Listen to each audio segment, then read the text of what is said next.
ونعوذ بالله من شرور أنفسنا ومن سيئات أعمالنا من يهده الله فلا مضل له ومن يضلله فلا هادي له وأشهد أن لا إله إلا الله وحده لا شريك له وأشهد أن محمدا عبده ورسوله أما بعد فإن خير الحديث كتاب الله وخير الهدي هدي محمد صلى الله عليه وسلم وشر الأمور محدثاتها وكل محدثة بدعة وكل بدعة ضلالة وكل ضلالة في النار. أعوذ بالله السميع العليم من الشيطان الرجيم. بسم الله الرحمن الرحيم. من عمل صالحا من ذكر أو أنثى وهو مؤمن فلنحيينه حياة طيبة. وقال الله تبارك وتعالى في موضع آخر: إن الذين آمنوا وعملوا الصالحات طوبى لهم وحسن مآب. وقال النبي صلى الله عليه وسلم: إن الله حي كريم يستحيي إذا رفع الرجل إليه يديه أن يردهما صفرا خائتين. محترم حاضرین،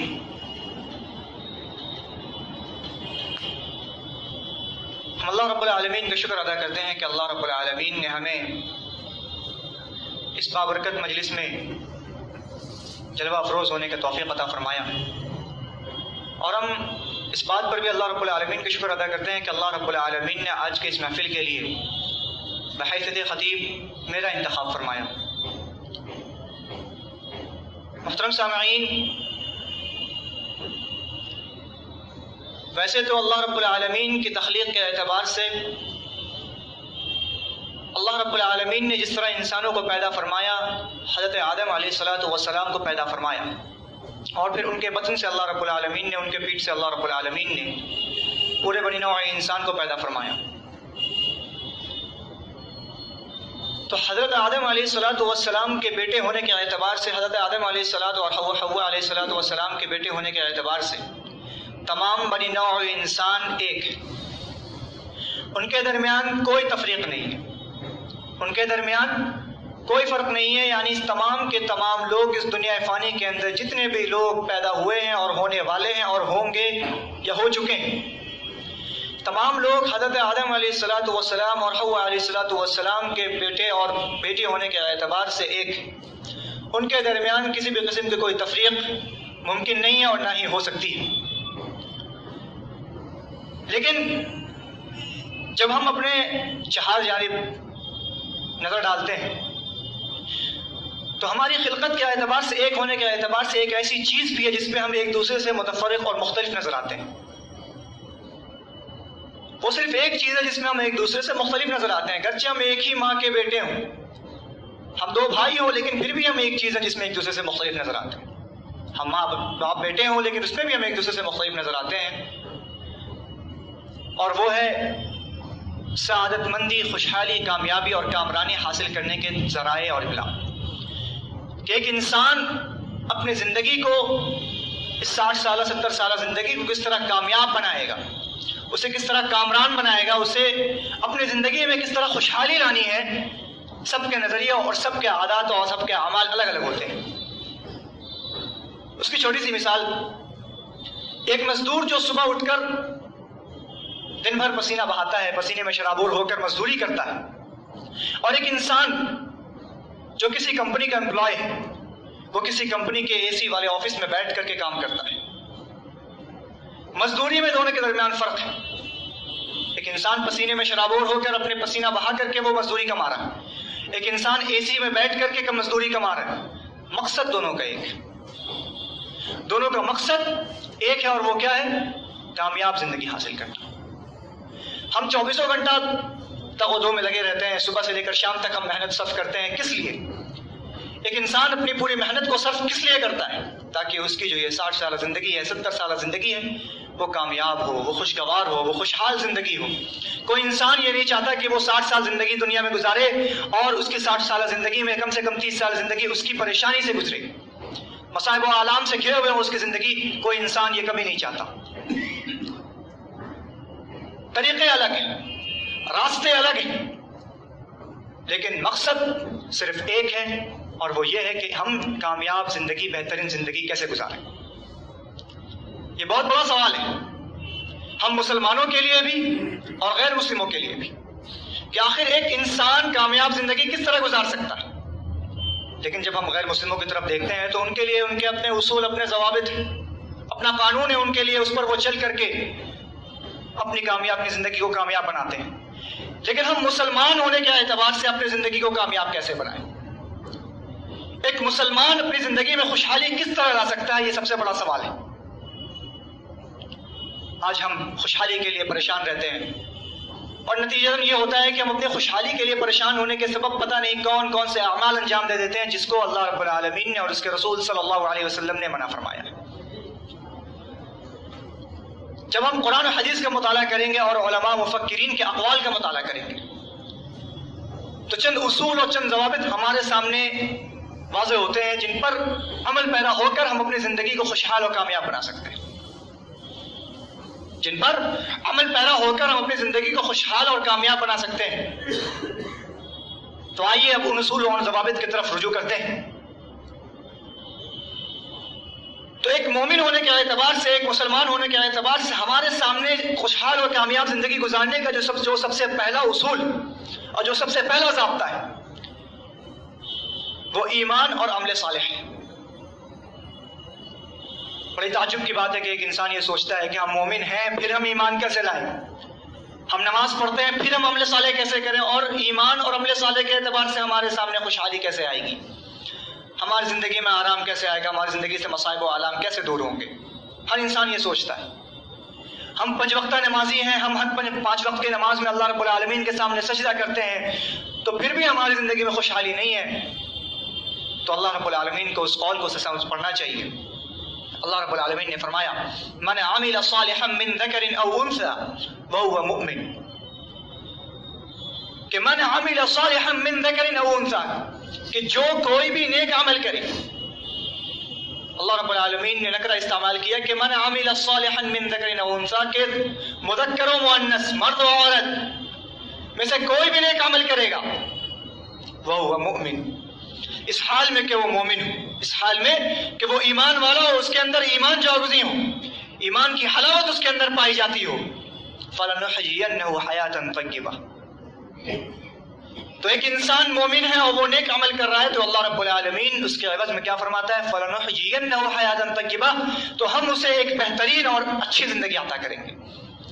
اللہ رب العالمین نے تاکید کا صیغہ استعمال کیا ہے کہ فَلَنُحْيِيَنَّهُ، کہ ہم اسے ضرور بالضرور ایک بہترین اور کامیاب زندگی عطا کریں گے۔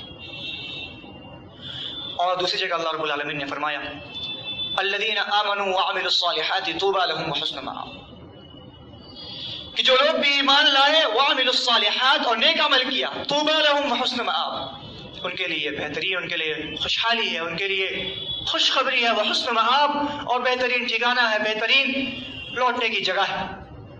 2 آیتیں کریمہ میں نے آپ کے سامنے پیش کی ایمان اور عمل صالح کے اعتبار سے۔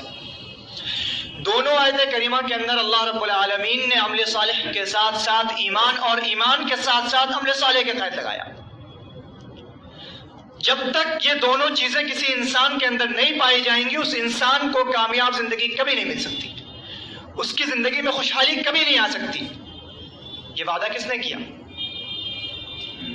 یہ وعدہ ہم مسلمانوں سے کس نے کیا؟ ایک ایسی ذات نے کی جو اپنے وعدے سے کبھی خلاف ورزی نہیں کرتا، ایک ایسی ذات نے کی جو اپنے وعدے سے کبھی خلاف ورزی نہیں کرتا۔ اللہ رب العالمین فرماتا ہے ان اللہ لا یخلف المیعاد، کہ اللہ رب العالمین وعدہ خلافی نہیں کرتا۔ وعدہ خلافی کی صفت انسانوں کے اندر پائی جا سکتی ہے، لیکن اللہ رب العالمین وہ ذات ہے جس نے جس چیز کا وعدہ کر دیا، جس چیز کا اعلان کر دیا، اسے وہ ضرور انسانوں کو عطا کرتا ہے۔ تو اب ضرورت اس بات کی ہے کہ ہم اپنے ایمان کو جانچیں، اپنے ایمان کا جائزہ لیں کہ آخر ہم کس طرح کے مومن ہیں۔ ہم خود کو مومن کہتے بھی ہیں، خود کو مسلمان کہتے بھی ہیں، نماز بھی پڑھتے ہیں، عمل صالح بھی کرتے ہیں، لیکن پھر بھی ہماری زندگی میں خوشحالی نہیں آتی۔ ہم کسی نہ کسی اعتبار سے پریشان حال نظر ضرور آتے ہیں، کبھی اولاد کو لے کر کے، کبھی مال کو لے کر کے، کبھی جسمانی اعتبار سے ہم پریشان نظر آتے ہیں، کبھی روحانی اعتبار سے ہمیں پریشانی لاحق ہوتی ہے۔